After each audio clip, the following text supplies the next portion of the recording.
I'm an unboxing channel now, guys. Yeah, roped you in with the VGC. And then did the old bait and switch on you. Did the old switcheroo, prankster switcheroo. But in all seriousness, cannot wait for the new games to come out. Cannot wait to get back into VGC. When the new season starts with the new Pokemon.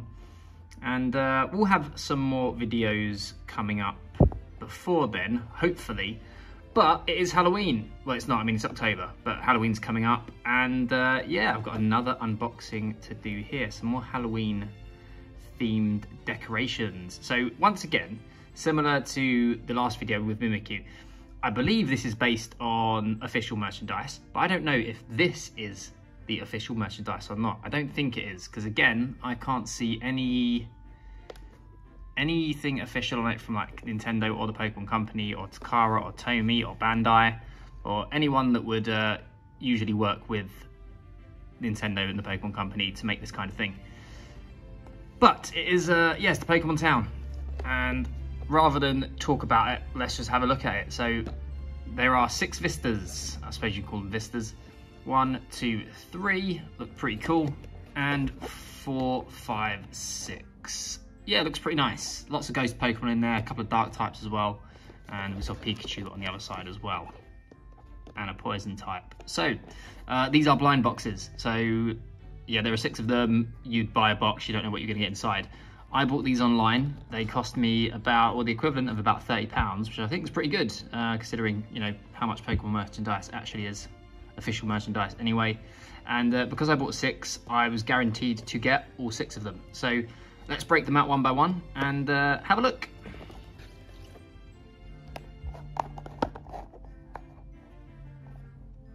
Number 1.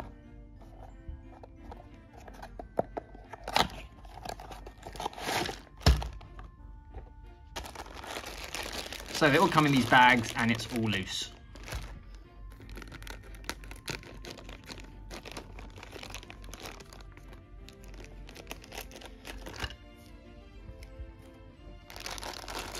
So our first one is the Honchkrow Murkrow scene.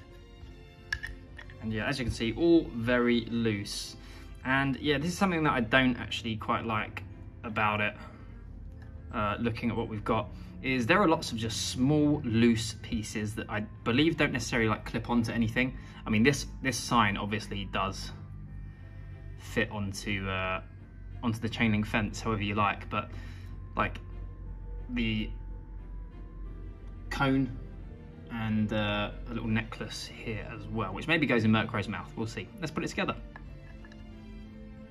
Okay, so our scene is set, and yeah, not overly impressed, to be honest. The fence has little holes that it fits into, but only one of them has like a notch on it to make sure it fits snugly. The other end doesn't. I don't even want to touch it because, well, you'll see why in a moment.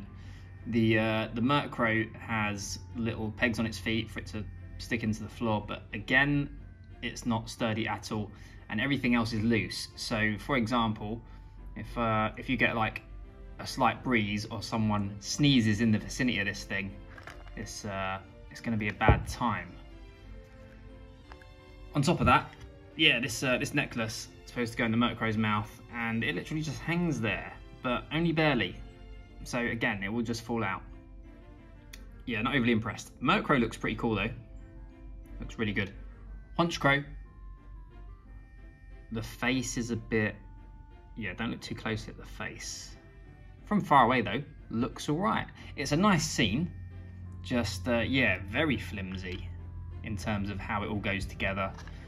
You can see exactly what I was talking about there, where it doesn't even quite line up and it doesn't even fit into the gap down there.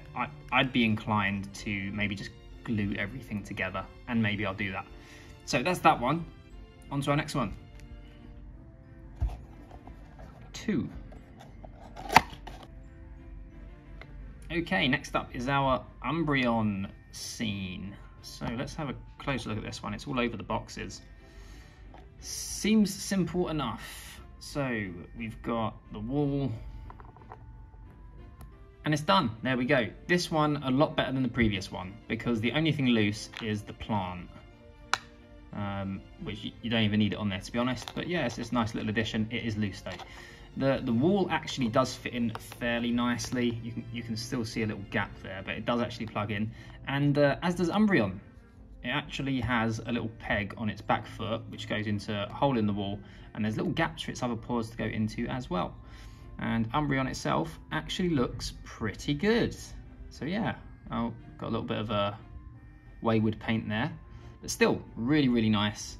I was a little bit confused as to what was going on here when I first saw it, and then I realised that's supposed to be the reflection of the night sky in a puddle. But yeah, this one, a big improvement on the first one that we've seen. On to the next one, number 3. So this one is our Grimer scene with the Lampent as well, which actually looks pretty cool. We'll get a closer look at that in a moment. Let's put it together. Okay, this one is, it's not quite complete, but this was almost my favourite by far. This one is so cool, really, really good. Fits together really nicely. The back wall is nice and sturdy. Really nice graffiti on it with the Ghastly and the Haunter. Grimer looks cool. And yeah, the Lampent's really nice with this clear plastic. With a really nice idea, like it's supposed to fit onto the lamppost here, be part of the lamppost, but it just doesn't. The hole is too small for it to fit onto, so it can't hang there, unfortunately. A really, really nice design, really cool idea. A bit flimsy, the post, as you can see.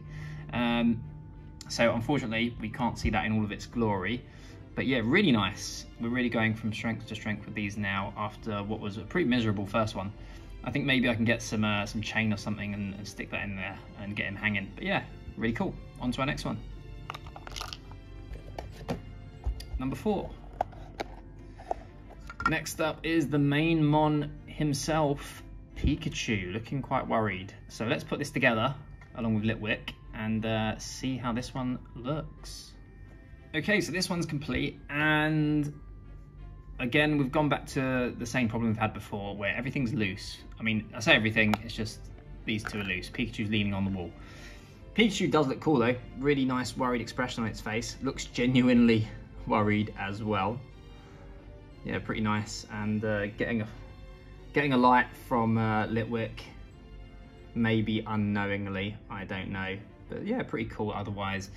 The only other thing though is this backdrop's really nice. Got a nice chandelier here as well. But it fits in nice and sturdy, but it's a bit bent out of shape. Maybe I got a little bit unlucky with that. It's just kind of how it is. Like I said, I don't think this is, it's based on official merchandise, but I don't think it is official itself, so these things are going to happen. But yeah, it doesn't quite fit together snugly. Hopefully it's something that I can fix myself. Let's move on to the next one. Number 5. Okay, next up is our Mimikyu scene, and this one looks like an absolute nightmare.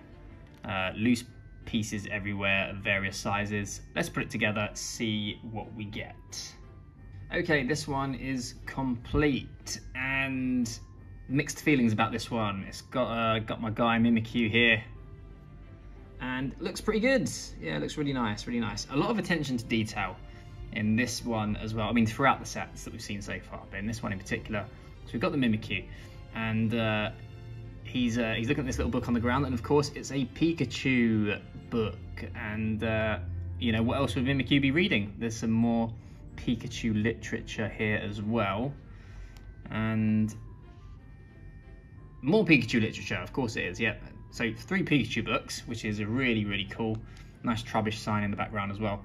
And then you've got this box with some cloth in it, which very similar colour to what Mimikyu's wearing. So you put 2 and 2 together there, and then you've got this this little can, this little dented can, which is nice attention to detail. I don't know how necessary it is in this scene, and of course, as you can see, everything's loose. Everything's loose here. The lamppost is really cool though, a callback to the Lampent that we couldn't get working earlier on the Grimer scene. But yeah, really nice. But again, just a lot of loose stuff, a lot of small bits, and this is, yeah, I mean, you're gonna lose that really easily. Like I said earlier, I might have to glue some of this into place, but a really well thought out scene here nonetheless. let's move on to our final one. Number 6. So this one's super easy to put together, nice and quick, and a couple of really nice touches here. So you've got the Duskull and the Chandelure posters on the wall. Of course, Gengar in the middle there, coming out of his picture. Really nice idea. You can see the wall fits in quite well, but it comes out pretty easily. And then we've got a little broken bottle here, but super cool, a little potion. Got a little potion as well. Now, the only thing is, looking at the picture, we should have a newspaper as well. This newspaper is nowhere to be seen in my packs, at least.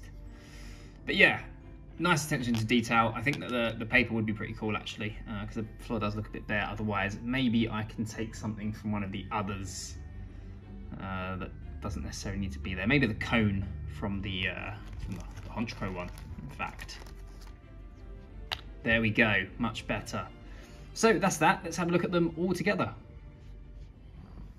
And that is it. That is our complete Pokemon town. Is it worth picking up? If you can find it for around £30 or 35 USD, yeah, I think it's pretty good.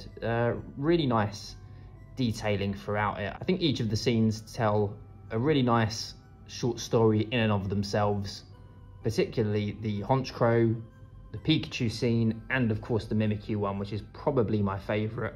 But they're all really quite solid. The loose pieces are a bit finicky. I'd say that's the only downside. But yeah, well worth picking up. And that's about it. Thanks for watching, guys, and I'll see you in the next video.